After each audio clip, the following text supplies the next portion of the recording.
Hello and welcome back to Now Read This, the story of King Arthur and his knights by Howard Pyle. This should be part 6. The story of Sir Gawain.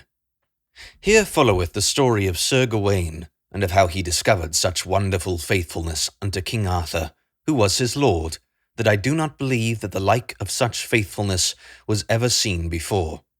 For indeed, though Sir Gawain was at times very rough and harsh in his manner, and though he was always so plain-spoken that his words hid the gentle nature that lay within him, yet under this pride of manner was much courtesy, and at times he was so urbane of manner and so soft of speech that he was called by many the Knight of the Silver Tongue.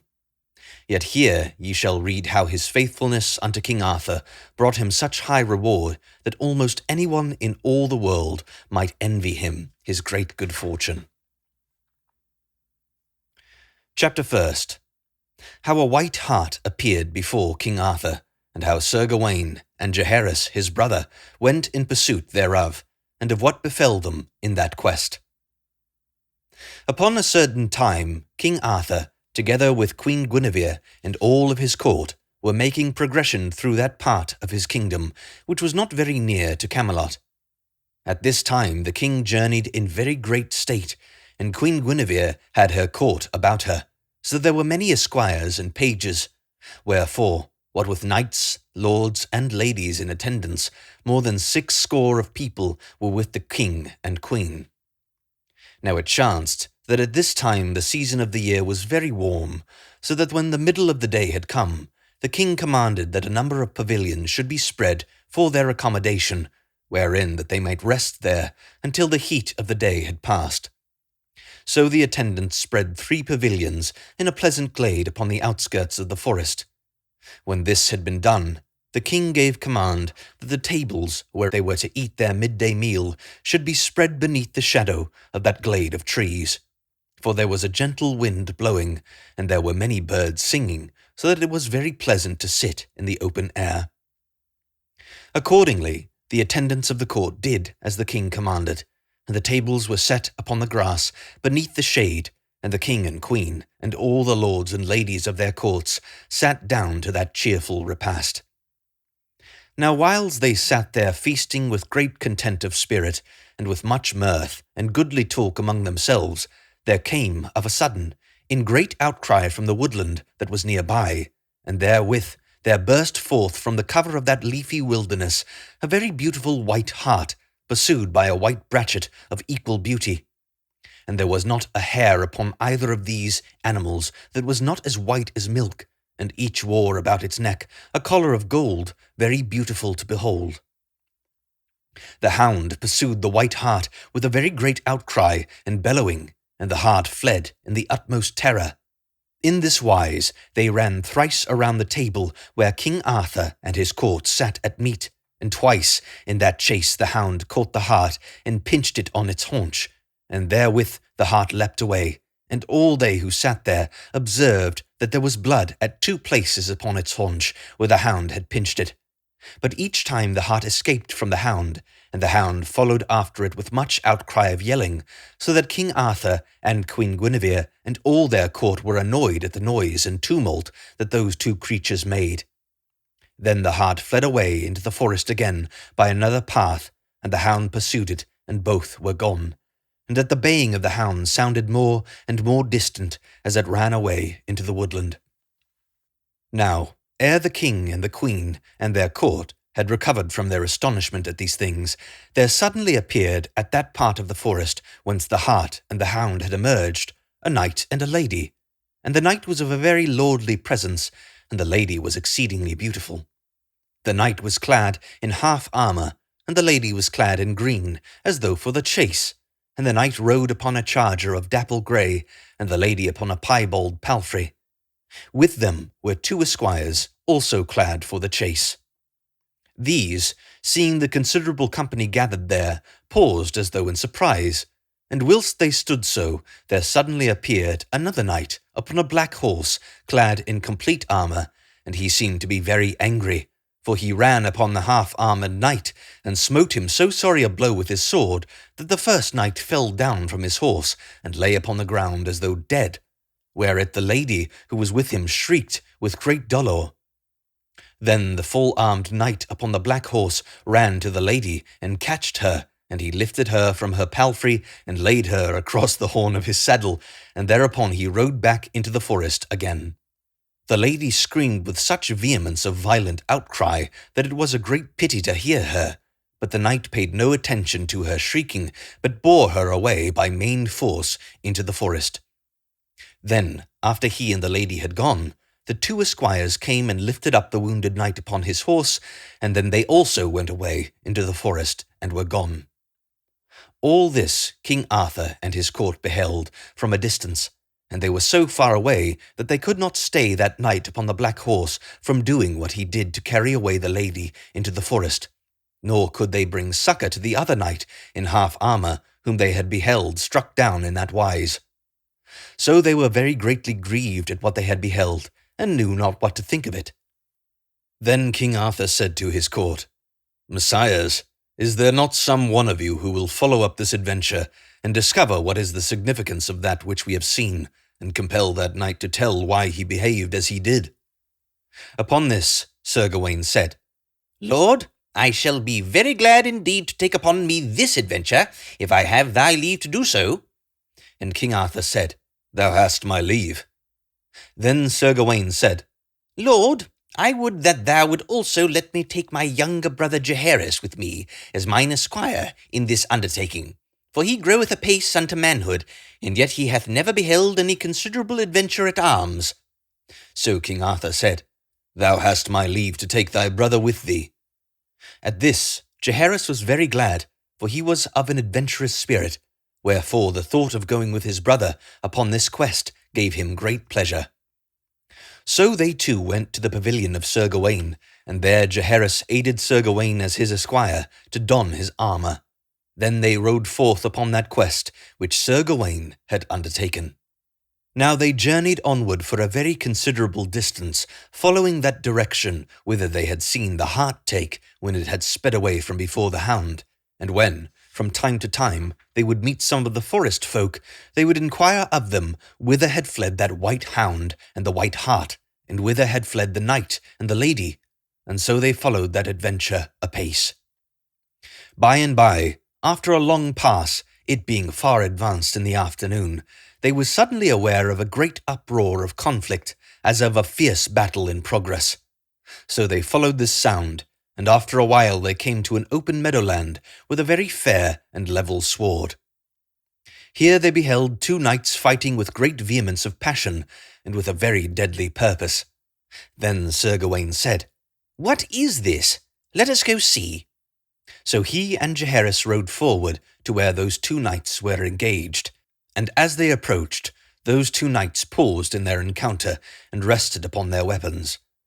Then Sir Gawain said, Ha, messires, what is to do, and why do ye fight with such passion, the one against the other, in that wise? Then one of the knights said to Sir Gawain, Sir, this does not concern you. And the other said, Meddle not with us, for this battle is of our own choosing. Messires, said Sir Gawain, I would be very sorry to interfere in your quarrel, but I am in pursuit of a white hart and a white hound that came this way, and also of a knight who hath carried off a lady upon some pass. Now I would be very greatly beholden to ye, if ye would tell me if ye have seen aught of one or the other. Then that knight who had first spoken said, Sir, this is a very strange matter, for it was upon account of that very white hart, and that hound, and of that knight and the lady, that we two were just now engaged in that battle, as thou didst behold. For the case is this. We two are two brothers, and we were riding together in great amity when that hart and that hound came hitherward. Then my brother said he was very greatly hoped that the white hart would escape from the hound, and I said that I hoped that the hound would overtake the hart and bring it to earth. Then came that knight with that lady, his captive, and I said that I would follow that knight and rescue the lady, and my brother said that he would undertake that adventure. Upon these points we fell into dispute, for it appeared to me that I felt great affection for that hound, and my brother felt as extraordinary regard for the white hart, and that as I had first spoken, I should have the right to follow that adventure, but my brother felt affection for the hart, and he considered that as he was the elder of us twain, he had the best right to the adventure. So we quarrelled, and by we fell to upon that fight in which thou didst see us engaged. At this Sir Gawain was very greatly astonished, and he said, Messires, I cannot understand how so great a quarrel should have arisen from so small a dispute. And certes, it is a great pity for two brothers to quarrel, as ye have done, and to give one another such sore cuts and wounds as I perceive you have both received. Messires, said the second knight, I think thou art right, and as I now find myself to be very much ashamed of that quarrel. And the other said, I too am ashamed for what I have done. Then Sir Gawain said, Sirs, I would be very glad indeed if you would tell me your names. And the one knight said, I am called Sir Sorlois of the Forest. And the other said, I am called Sir Brian of the Forest. Then Sir Sorlois said, Sir Knight, I would deem it a very great courtesy if thou wouldst tell me who thou art.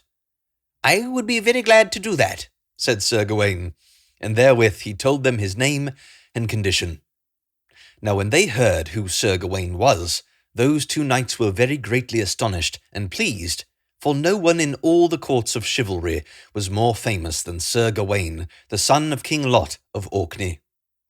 Wherefore these two brothers said, It is certainly a great joy for us to meet so famous a knight as thou art, Sir Gawain.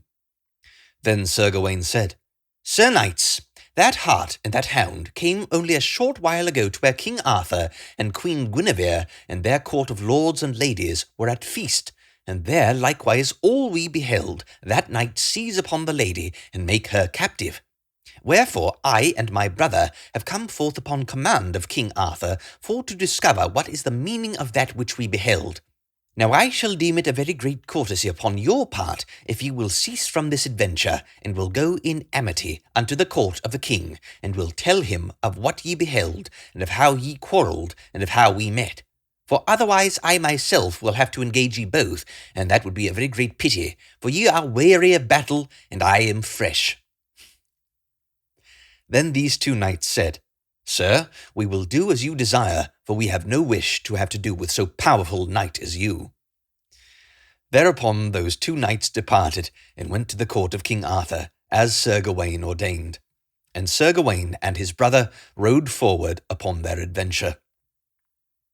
Now by and by they came nigh to a great river, and there they beheld before them a single knight in full armour, who carried a spear in his hand, and a shield hanging to his saddle-bow. Thereupon Sir Gawain made haste forward, and he called aloud to the knight, and the knight paused and waited until Sir Gawain had overtaken him. And when Sir Gawain came up to that knight, he said, Sir Knight, hast thou seen a white hart and a white hound pass by this way? And hast thou seen a knight bearing off a captive lady? Unto this the knight said, Yea, I beheld them both, and I am even now following after them with intent to discover whither they are bound. Then Sir Gawain said, Sir Knight, I bid thee not to follow this adventure farther, for I myself am set upon it. Wherefore I desire thee for to give it over, so that I may undertake it in thy stead. Sir, said the other knight, speaking with a very great deal of heat, I know not who thou art, nor do I care a very great deal, but touching the pursuance of this adventure, I do tell thee that I myself intend to follow it to the end, and so will I do, let who will undertake to stay me. Thereupon Sir Gawain said, Messire, thou shalt not go forward upon this adventure, unless thou hast first to do with me. And the knight said, Sir, I am very willing to do that. So each knight took such stand upon that field as appeared to him to be best, and each put himself into a posture of defence, and dressed his shield and his spear. Then when they were thus prepared in all ways, they immediately launched forward with one against the other, rushing together with great speed, and with such an uproar that the ground trembled and shook beneath them. So they met together in the midst of the course, and the spear of the strange knight burst all into small bits, but the spear of Sir Gawain held, wherefore he hurled that knight out of his saddle with such force that he smote the ground with a blow like an earthquake. Then Sir Gawain rode back to where his enemy was, for that knight was unable to arise. And he removed the helmet from the head of the fallen knight, and beheld that he was very young and comely. Now when the fresh air smote upon the knight's face, he presently awake from his swoon, and came back into his senses again. Whereupon Sir Gawain said, "Dost thou yield unto me?" And the knight said, "I do so." Then Sir Gawain said, "Who art thou?" And the knight said, "I am called Sir Alardin of the Isles." "Very well," said Sir Gawain.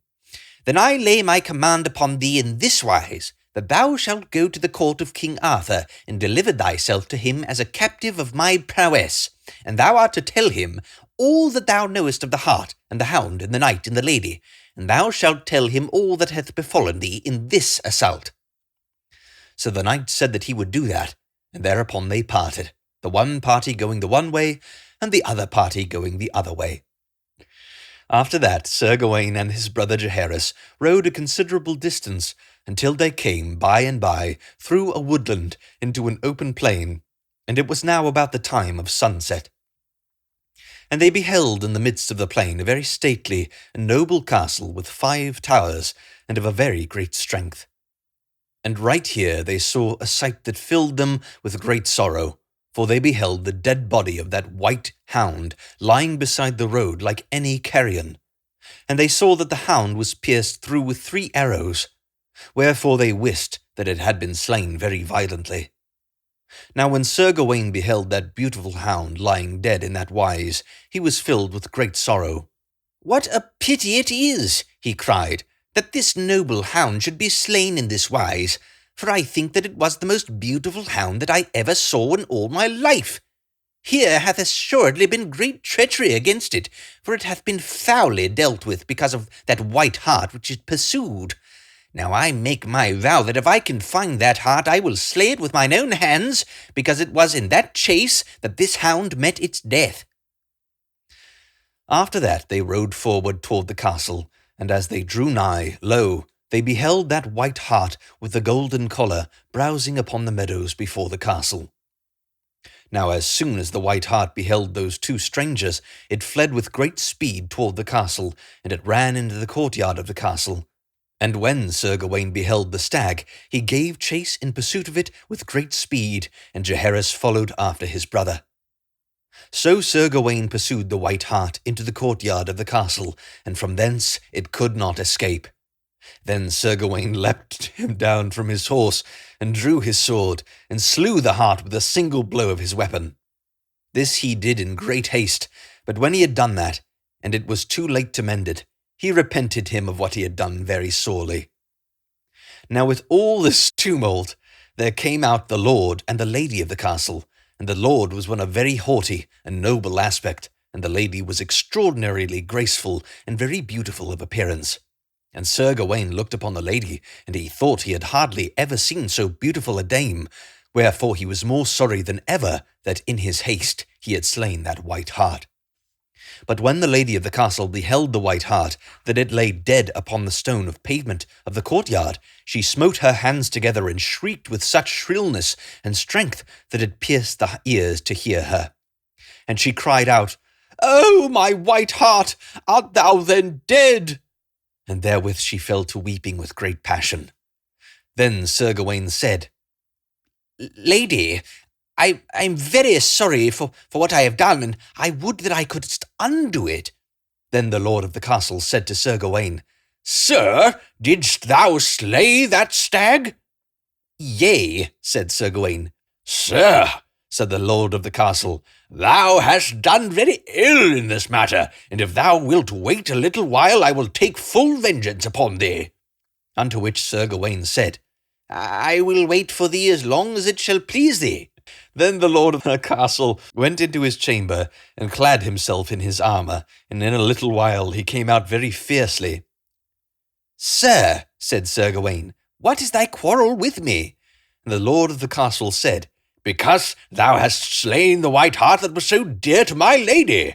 To the which Sir Gawain said, "I would not have slain the white hart, only that because of it the white hound was so treacherously slain." Upon this the lord of the castle was more wroth than ever, and he ran at Sir Gawain and smote him unawares, so that he clave through the epaulier of his armour, and cut through the flesh, and unto the bone of the shoulder, so that Sir Gawain was put to a great agony of pain at the stroke. Then Sir Gawain was filled with rage at the pain of the wound, wherefore he smote the knight so woeful a blow that he cut through the helmet and into the bone beneath, and thereupon the knight fell down upon his knees because of the fierceness of the blow, and he could not rise up again. Then Sir Gawain catched his helmet and rushed it off from his head. Upon this the knight said in a weak voice, "Sir knight, I crave mercy of you and yield myself to you." But Sir Gawain was very furious with anger because of that unexpected blow which he had received, and because of the great agony of the wound. Wherefore he would not have mercy, but lifted up his sword with intent to slay that knight. Then the lady of the castle beheld what Sir Gawain was intent to do, and she brake away from her damsels, and ran and flung herself upon the knight, so as to shield him with her own body. And in that moment Sir Gawain was striking, and could not stay his blow. Nevertheless, he was able to turn his sword in his hand, so that the edge thereof did not smite the lady, but the flat of the sword struck her upon the neck a very grievous blow, and the blade cut her a little, so that the blood ran down her smooth white neck, and over her kerchief, and with the violence of the blow that lady fell down and lay upon the ground as though she were dead. I think this story is it's just hilarious because it's complete chaos.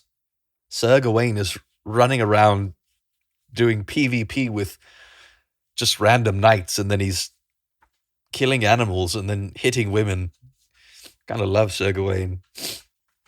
Anyway, now when Sir Gawain beheld that, he thought he had slain that lady in his haste, and he was all adread at what he had done. Wherefore he cried, "Woe is me! What have I done?"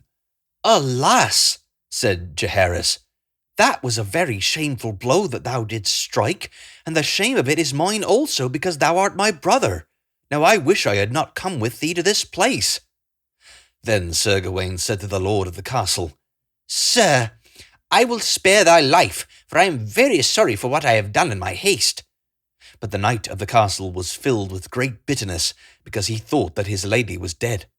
Wherefore he cried out as in despair, "I will not now have thy mercy, for thou art a knight without mercy, and without pity, and since thou hast slain my lady, who is dearer to me than my life, thou mayst slay me also, for that is the only service which thou canst now render me." But by now the damsels of the lady had come to her where she lay, and the chiefest of these cried out to the lord of the castle, "Ha, sir, thy lady is not dead, but only in a swoon from which she will presently recover." Then when the lord of the castle heard that, he fell to weeping in great measure from pure joy, for now that he knew his lady was alive, he could not contain himself for joy. Therewith Sir Gawain came to him, and lifted him up from the ground where he was, and kissed him upon the cheek. Then certain others came and bare that lady away into her chamber, and there, in a little while, she recovered from that swoon, and was but little the worse for the blow she had received. That night Sir Gawain and his brother Gaheris abided with the knight and the lady, and when the knight learned who Sir Gawain was, he felt it great honour to have so famous a knight in that place. So they feasted together that evening in great amity. Now after they had refreshed themselves, Sir Gawain said, "I beseech you, sir, to tell me what was the meaning of the white hart and the white hound which led me into this adventure." To this the lord of the castle, whose name was Sir Ablamore of the Maurice, said, "I will do so." And therewith he spake as follows. "You must know, sir, that I have a brother, who hath always been very dear to me, and when I took this lady, my lady, unto wife, he took her sister as his wife. Now my brother dwelt in a castle nigh to this, and we held commerce together in great amity. But it befell upon a day that my lady and my brother's lady were riding through this forest together, discoursing very pleasantly. What time there appeared a lady unto them, exceedingly beautiful, and of a very strange appearance, for I do not think that either my lady or her sister ever beheld her like before. This strange lady brought unto these two ladies a white hart and a white hound, and the hart and the hound she held each by a silver chain attached to a golden collar that encircled its neck. And the white hart she gave unto my lady, and the white hound she gave unto my lady's sister. And then she went away, leaving them very glad. But their gladness did not last very long, for ever since that time there hath been nothing else but discord between my brother and myself, and between my lady and her sister, for the white hound hath ever sought the white hart for to destroy it. Wherefore I and my lady have entertained very great offence against my brother and his lady, because they did not keep the white hound at home. So it has come to pass that a number of times we have sought to destroy the hound, so that my brother and his lady have held equal offence against us. Now this day it chanced I was toward the outskirts of the forest to the east of us, when I heard a great outcry in the woodland, and by the white hart that belonged to my lady came fleeing through the woodlands, and the white hound that belonged to my brother's lady was in pursuit of it, and my brother and his lady and two esquires followed rapidly after the hart and the hound. Then I was very greatly angered, for it seemed to me that they were chasing the white hart out of despite of my lady and myself, wherefore I followed after them with all speed. So I came upon them at the outskirts of the woodland, nigh to where there was a number of pavilions pitched in the shade of a glade of trees in the midst of the meadow, and there in mine anger I struck my brother a great blow, so that I smote him down from his horse, and I catched his lady, and I threw her across the horn of my saddle, and I bore her here away to this castle, and here I have held her out of revenge, because they pursued the white hart which belonged to my lady. For my lady loved the hart as she loved nothing else in the world, excepting myself.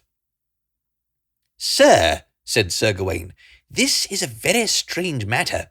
Now I beseech thee to tell me of what appearance was that lady who gave the white hart and the white hound unto those two ladies.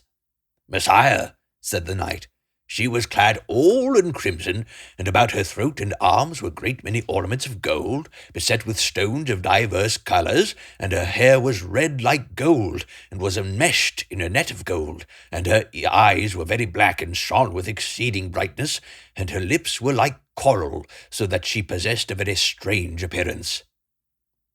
Ha! said Sir Gawain.